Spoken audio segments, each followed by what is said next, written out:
kadyaran putra Wirata Majane Kanjeng Rama Prabu Maksopati Raden Utara kang dadi jenengku kuwi sapa murid saka negara Trigarta adine Swargi Prabu Susarma jenengku Susarka Raya-raya aku samadya balaku teko kene mergo krungu kabar lamun to kadhaku sepuh Seda ana madyane Pabaratan. Kok wis cetha Matila kondangi negara Wirata iki negara sing kebak ing kawicaksanan ora nggunakake hukum pati. Ning parandene kabeh namung tumeka ing pengaran-aran kapitik kadangku wis mati kaya kewan nganti batane dipakan gagak. Mula aku njaluk adil tumrap lakoni sing gedhe pangapuramu Prabu Susarta. Sabar pisan para sentana prajurit ing Wirata ora ngerti lamun kok kahanane dadi kaya mengkono. Tur sing mateni kadang sepuh kuwi dudu putra-putra Wirata lan para Sinopati kepara malah bocah pejagalan sing jenenge Jagal Bilowo. Tak golekane nganti palungguhan iki ora ana kabul kawusanane. Padu-padune kowe mung sewak saka janji. Yen pancen hukum negara ora kanggo apa becike nganggo hukum alas. Maknane piye? Maju pojok janggamu.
mandika tuntlang pedangipun Mantra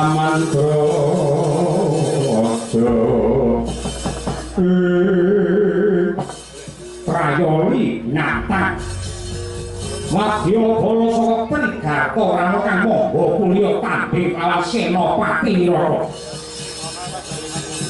Bulu ana genderamu bangka ana kamanusani Prabu Susarko janji kekal menungsa babat gulune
Iki putra Wirata Raden Utara sing magut Suranidya madyaning Pagaratan sapa sing ora trima musuhe Utara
ingkang nratoni ing kono nenggih Prabu Partawijaya bisane Bambang Suputer dening mangke panjenengan Indra pedhak turun saking Partawijaya ingkang ajejuluk Prabu Partadarsana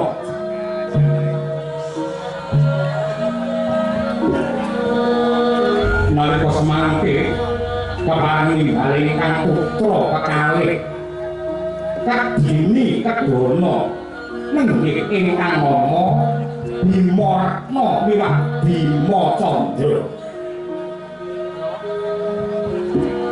sadaya sami kumpul amari telu kanggo sabda pangandikane Sang Aji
Bimaratna madhong dawuh sarta ngaturaken sembah pangabekti semanten ugi kula Kanjeng Rama kula ingkang putra pun Bimacandra ugi ngaturaken sembah pangabekti sarta sumadong dawuh wonten wigatos menapa amiji dumateng ingkang putra Baladara ya jagat ya dewa ya Bathara putraku sakloron Bimaratna apa dene Bimacandra ya sanajan kaya ngapa lan kepiye nibate srengenge pun Rama wis njliwat ana ing jagat kulon anguk-anguk bakal manjing ana ing bumi jasurute pun Rama sapa meneh sing bakal ndak jagake lan ndak jagokake sumule keprabon ora ana liya kejaba mung kowe cah loro saya negara Tabla Suket iki negara sing wis lawas negara sing wis tuwa ya merga saka prigele para sentana pintere para kawula nggene gunakake kerukunan sakemak nganti palungguhan iki tetep lestari dodo nah jeneng dadi wong tuwa kuwi duwe kewajiban telung perkara siji nyontoni angka loro ngandani dene angka telu ndungani ngandani sak bisa-bisa wong tuwa tutur marang kabecikan tumrape anak kanggo garan anggene melu reksa hayune rak pramudita kuwi ngandani wadine nyontoni tegese sapari polahe wong tuwa kudu bisa kanggo patuladan tumrape anak kaya mongso anak iki ora perlu dikandhani, ora perlu diulang, ora perlu dituturi, watone dituduhi watake wong tuwa sing luhur, anak mau mesti bakal gelem bangun urut. Contoh, nadyan to bapakmu ki ratu mblegedu oleh tabel suka kene ning lamun to bubar dahar piring tak isai dhewe sendok tak isai dhewe men pamri anak-anakku padha nyuntuk kowe ra yo nyuntuk melu isah-isah mboten ngoten mekaten kula yang istri kewajiban kula namung paes lan dandan wonten kemawon lah klerumu ngene iki pakan jane wong Jawa kae ana tembung asma kinarya japa asma kinarya japa upamane ana wong sing jenenge Sugeng muga-muga uripe diparingi sugeng wong jenenge Slamet muga-muga uripe diparingi slamet wedine ana piyai sing jenenge Cahya Kuntabi Cahya tegese ora kunta iki gaman sing landhep iki kuwe muga-muga dadi gaman sing landhep kanggo sora ngayomi keluargane iki lho opo ya jenengmu ya kuwi Bima Retna kelawan Bima Candra kuwi merga pun rama banget gandrung kayungyun kelawan panggah Pandhawa satriya Jodipati Raden Werkudara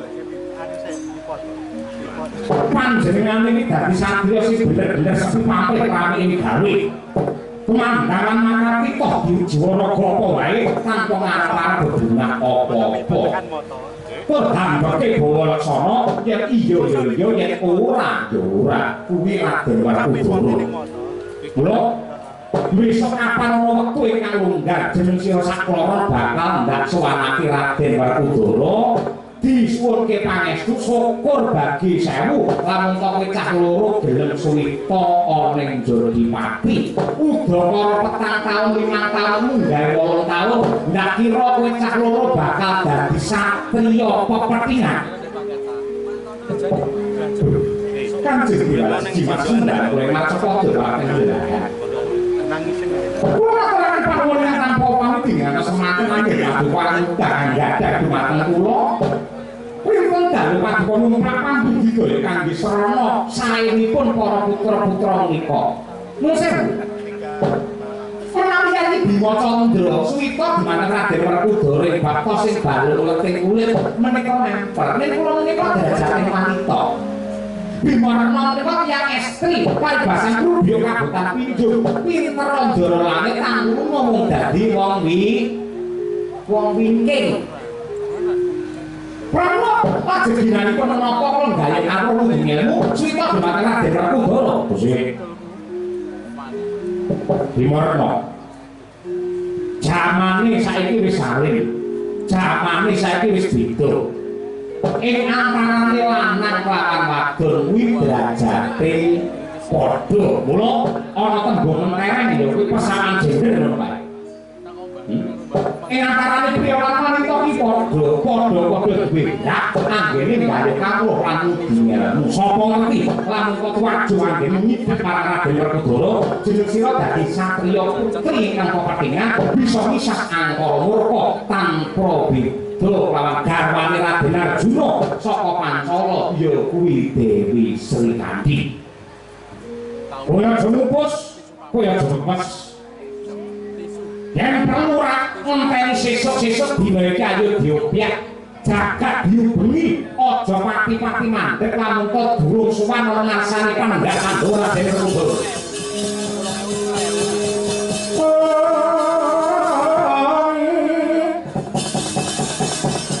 pamabaring warasitane ati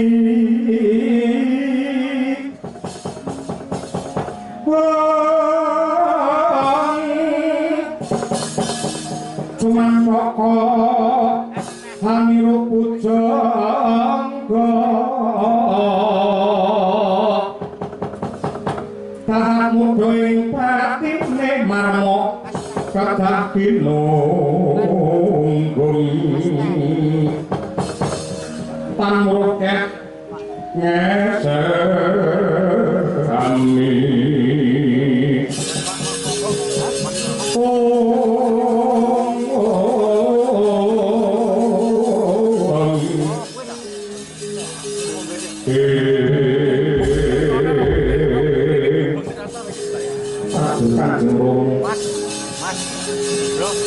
satantu kemawon kula namung badhe tuturi dumateng dawuh paduka menawi ngantos kula badal dawuh dosa menapa ing badhe kula sangga sakmangke keparingipun benjang menapa madosi dumateng Raden Werkudara nadyan sambung bertolong lintang rabatan bunggah liwata dalan riya Ponorogo budhake dinten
Prabu Parto Darsana kadherekaken ingkang putra kekalih ora kaya Kiwah Petruk ingkang ketemu sinambi aneka dandang gula gedhong kuning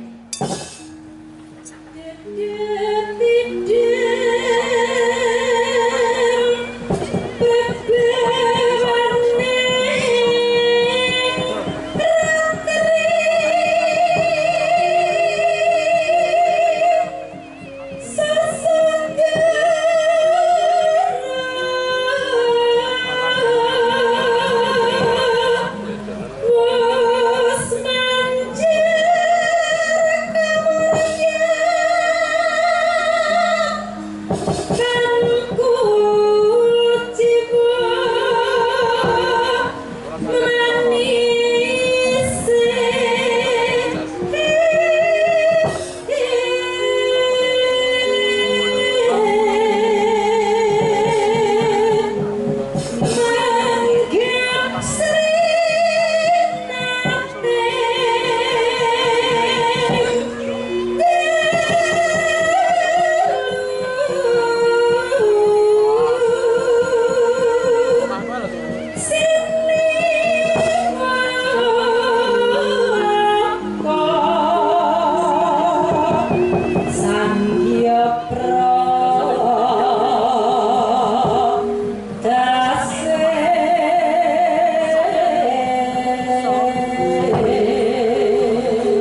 Jagate pakliran.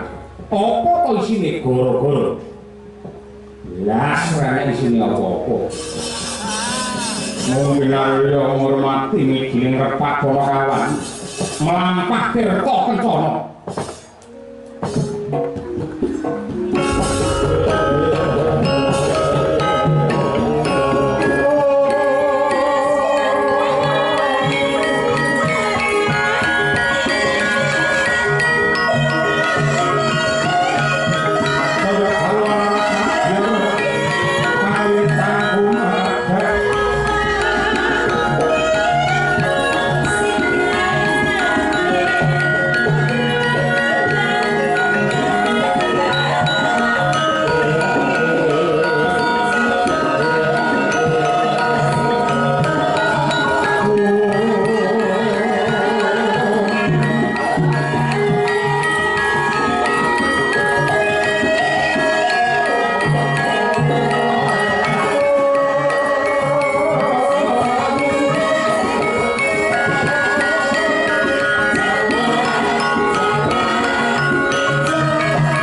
kawitan saka sing lawas luwih dhisik. Niku anane pembaruan mesti ana bab sing kuna luwih dhisik lair ning jagat raya. Mula jasa nekake barang sing kuna, jasa nekake barang sing lawas. Mboten namung nuwun sewu gendhing mawon klebet wayang menika. Wayang niku yen lawas pragan tur wandane kecekel niku larang regane. Dijoli pajero loro isih ora oleh. Niku wayang lawas. Klebet gamelan lawas tur kebak sejarah upamane gamelan Kraton. Niku larang regane. Ora mung gamelan karo wayang, bojo ki yen wis lawas. Masalah pulen to. Ya, ngono kuwi. Mula apa-apa golek sing lawas. Ya, ndek tau tukaran karo bojoku poso-poso lho. Lah ngopo? Lah nek kae lak peda motor lak entek dinggi Yuda karo dinggi kancaku nang omah nek peda motor di blonjo. Terus akhire aku nek ngopo jenenge showroom golek peda motor second Honda Beat, ngono kuwi. Terus nyoba sing taun 2012 karo nyoba taun 2017. Lah bareng nyoba bukes iki cilik terus distarter Honda Beat sing taun 2012. Aku iso montor karo aku, iso kriting. Piye Pak? Iki lho, bareng taun 2012 lawas wis ora enak blas. Yo tak sawuri, ora mung kendaraan, uang iki nek lawas ya ora penak ngono kuwi. Ya ora kaya ngono kuwi tegese ngono iki sia-sia karo wong wadon ngono kuwi. Sing jenenge nun sewu ibadah sepanjang masa iki pernikahan antara kakung karo putri. Kuwi ibadah sepanjang masa. Sak bisa-bisa dijaga ing kerungunane. Ya mesti kala mangsa ngangge geger, kala mangsa ngangge bentik. Upamane siji dadi geni, sijine dadi banyu. Aja dadi bensin. Aja ngono kuwi. Nah, yen kabeh wis sama sinamadan daya dinayan, upamane golek bojo sing sempurna ora ana, golek bojo sing cocok karo atimu, piye carane kok dadekake dadi sempurna. Nah, kaya ngono kuwi. Saling mengisi yen ngono ya, Tru. Nggih, ngoten niku. Tanpa benten kalian ingkang kagungan hajat menika Ibu Setyorini kali Pak Hindar menika anggenipun guyub rukun, anggenipun bebarengan ibadah, anggenipun bebarengan netepi wajib. Satemah saged ngurnaken putra putri ingkang kados mekaten umure 17 taun sing tegese minangka taline katresnan, minangka penyambunge umur, lan uga minangka penyambunge sejarah. Nah, kaya ngono kuwi. Kaya ngono wajib dituntuti tenono. Omah kok bendina nggih kerah lanang karo wong wedok, bojo lanang karo bojo wedok, rina wengi kok tukaran. Rezeki ora sing gedhe. Ono awan. Dari sapa jowe-jowe. Nah, kuwi mula siji dijaga kerukunane, loro dijaga resike omah. Nah, kuwi. Omah kuwi yen nadyanto ora mewah, watone resik, watone prasaja. Niku upamane ana wong medaya ngoten ya krasan, wis kepenak omahe kaya ngene hawane seger, ora ana sampah-sampah sing sebar wonten pundi-pundi. Ngoten niku wong dolan wong silaturahim, ngoten niku nggih padha mareng. Ngoten ya. Nggih, ngoten niku. Kanca-kanca karawitan madang jangkep dereng wonten ingkang ngantuk. Malah pertama ngantuk. Kalebet ibu-ibu waranggana kok jan luar biasa gitu. Iya. Dhewe njaba dhewe sampun jari piyambak menika yen cara candha raos ngoten nggih bunga tirah. Ngatire. Bunga tirah menika aslinipun saking Ladang Ngawi. Naminipun Mbak Tri Astuti Retnowati. Nah, menika kalau wau rawuh wonten ing wingi rawuh ten griya kula PKN gawake oleh-oleh. Ayam apa balese? Rica mentok alhamdulillah bumbune akeh, balunge akeh, daginge titik. Nggih, iki kanggo tresna matur nuwun Mbak Tri Retnowati. Kalajengaken ingkang angka kalih menika Ibu Sukesi Rahayu sarjana seni magister seni, dosen pedalangan mata kuliah tembang dan karawitan. Menika Ibu Sukesi, menika titian dalem ingkang sinuwun. Nakyan umur saya tambah nih jarane para netizen saya cantik malah mundak nggih. Pancen perawatan niku komplit perawatan niku rutin kaya Bu Kesi kaya ngono. Nah, ngono kuwi kok ketok ilmu saya pasuryan niku rada bulet ngene piye carane ndak iso. Piye carane yen nganti kulite mulai kendor ndang botok. Kuwi kok ketok weteng rada jembli ngene piye carane sedher lemah yo. Niki apa eneng kok. Nah, cacat itu Kesi. Kajengaken menika yang nembe angot Mbak Mira Kirana aslinipun menika saking Nganjuk.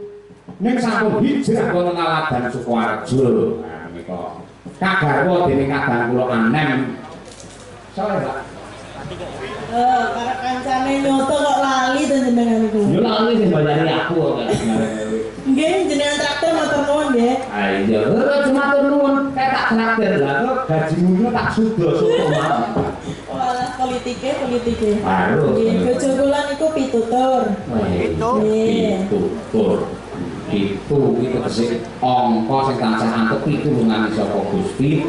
Tur iki tegese tur ya piyayine ganteng lahir nanti tekan batin.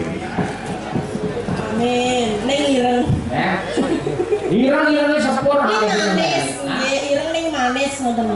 Manis tambah kencing malah jos. Mau diblenci. Kalau bojone dhewe manis ora. Coba omongnya lho aku diseneni iki story. Alam jenengan niku pripun mesti nonton iki. Apa duwe kuota? Nunut wae pine tanggane. Oh iya. Boten nika bagus pintar sopan santun andhap asokan logo nika mesti tutur ngoten niku. Kalajengaken menika lho ngono lho kaya diane sinden iki. Dadi tajem jat nika pandangan ke depan ngono. Sinden sing apik kaya ngono kuwi. Mbak Dian Munasirah. Kuwi ora oleh nyewa, ora oleh mulan mripate ya ora srak-srak. Ayo malah hormat barang. Menika saking Madiun aslinipun sampun hijrah wonten Karanganyar. Niku koordinatore para waranggana kabeh. Kuwi dadi sapu kawate ya. Nah, kami kita apa ini ya? Boleh tiket saya no? Manut. Berjuang untuk Madangkara sangat luar biasa. Aku rasa menggambarke upamane sinden Madangkara tanpa Dian mesti kabeh pola diri-diri. Kalajengaken menika wah ing atase sinden kok ana sing kaya artis jangan luar biasa. Nah, menika Mbak Birgita Ayu Setiani Haryanto. Saking Kediri Kota Tahu tunggal sak kabupaten karo Gendut Niken Salindri. Gumun kangge kok Kediri kok Blitar tulung aku mak jedul sinden racake api-api saya yen tulung aku. Lesung cumeng lho tak turun denahku bisa tak dua. Sekar batul. Napa? Piye no? Lalu ngerti aku bina yang ngono. Ngono nggih apresiasi. Jangan sampai kita ketinggalan zaman. Kalajengaken Gendut Nimas Ayu Winong Nawangsih menika saking Tulungagung. Menawi teng mriki Birgita kalih Winong niku dados sinden harian. Nek tumut dalan jaba wonten sampun bintang tamu. Saestu. Wingi niku teng Wonogiri karo putih bintang tamu. Bintang tamu gawe keri yo. Dar jejer atau menjelang mingguan enggak ora. Dek bar guru-guru lagi munggah. Arep tingkas-tingkas penting kuwi. Dene kang minangka pamungkasan Paseban wah dan Dimas Niken Salindri. Rumasaku kaya dhewe sak baraan ngono lho. Umure kaya aku 17 ke 16 ngono. Nah iya. Perawatan kok iya. Perawatan botak dibotak sisih mencor lagi. Papok kapan yen sosok melone tutik ngono lho. Ya, terima kasih Gendut Niken Salindri dan matur nuwun. Ki akeh jadwale nduk ing sampean gabung karo Madangkara ki akeh. Ning Pekalongan esuk ya karo sampean. Terus ning dina sih Neng Tulungagung, neng Umut, dari Mbak Silvi kono sudah sampeyan bintang ini. Yo, ngaturake lagon luwih dhisik sing dereng manten Mbak Mira. Mbak Mira Sudoyopo. Nggih. Kalian Mbak Dian Munasiro Sudoyopo diaturake. Kalangan derek ya. Iya, jumeneng. Wah, nggih. Diaturake sing kepenak. Dhewe apik pawangane jeduk suarane berdas ora nek sing ciring kok gamelan. Biasanya sinten ini kondang wayu lagi rana sing sering grindo terus kemudian oh boleh kon sehat Mbak Tuti Tuti ini diamanah karo ketua sinten ini kecelakaan nggak ya korban tubuh bahasanya masalah ini masalah hati ini Alhamdulillah aman Pak ya. aman ceritanya beda sih ceritanya anak keluar itu kan kecelakaan, tangannya patah, terus dibawa ke rumah sakit Jati Husada Jaten. tidak pun Nah terus kalau bawa mobil dong, jemput kali pakai, kalau jemput pakai. Terus kalau jemput terus kalau inisiatif sendiri tanpa rujukan ke Karima. Oh di boyong Karima mergo kono Khusus pulang malam itu juga. Nah terus saya menyelesaikan administrasi keluar dari Karima dari Jati Husada 1 kilo. Mungkin sabun keadaan digendong pun dapat rongsel niku. Nggih. Nah terus niku kan keadaan hujan gelap niku panik ngoten niku. Terus mobil saya nabrak trotoar ada yang mepet. Oh taman nggih tengah ya. Nggih, taman. Enten sing mepet terus nabrak trotoar. Astagfirullahaladzim Pak Yoyo. Trauma. Trauma gulung-gulung. Amane malah beban. Pripun? Beban maneh. Saya nemen. Pak Yoyo, kalau terus wedi lho Pak Yoyo, kalau langsung sholat, langsung tenang Pak Yoyo. Saestu lho, kalau langsung tahajud, langsung sholat 5 waktu, kalau mengucapkan terima kasih kepada Allah atas nopo nggih, atas nggih. Intinya atas kejadian itu kalau niku ndak apa-apa sama sekali cuma lebar. Wes jane jane aku mesene dhewe, Mbak Tuti sari sholat. Nang jan kowe ben tau subuhan iki ping 6. Lah kan itu 3 hari. Iya. Dijogo ora perlu banter-banter, ora perlu ngebut-ngebut ya. Nggih. Riaknya gimana? Bisa kanca-kanca yo ana kaya. Benar-benar. Kecelakaan 2 kali. Syukur diparingi sehat, muga-muga kuwi mujudake tandha tresnane Gusti Allah karo sampeyan nadyanto mobilmu ki remuk bubuk dadi rempot ning nyatane awakmu sehat balas. Alhamdulillah. Atimu yo sehat, pikirmu yo melu sehat. Harta bisa dicari Pak ya. Nah, Yang penting selamat. Oh iya. Kon mobilnya kalau tekne teng bengkel niku. Oh iya. Saya pernah cari anu to lurah-lurah enggak tahu namanya. Kesei? Ya enggak. Ini nembe. Boleh kuliah mobil itu mencari lurah-lurah. Jadi urunan. Oh, serpilan. Nggih. Menggalang dana niku Pak. Menggalang dana justru malahan. Bukan donasi. Tuti nang Karima rumah sakit tak terima, salah nangis iki milih nganti kaya perang lho.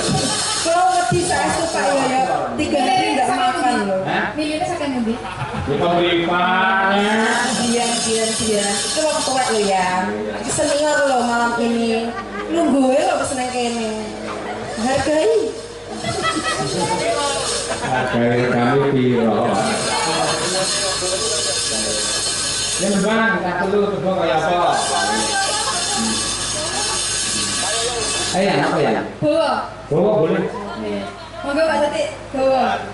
Niki senior lo, merabu lo niki. Lungguhe teng mriki lo. Lah iya Pak. Kok boleh ya Pak? Oke, siap. Kok boleh bulu? Brek. Ini trio-trio ini mau menyanyikan lagu Podang Kuning. Ya, sing saka leluhur dhisik iki.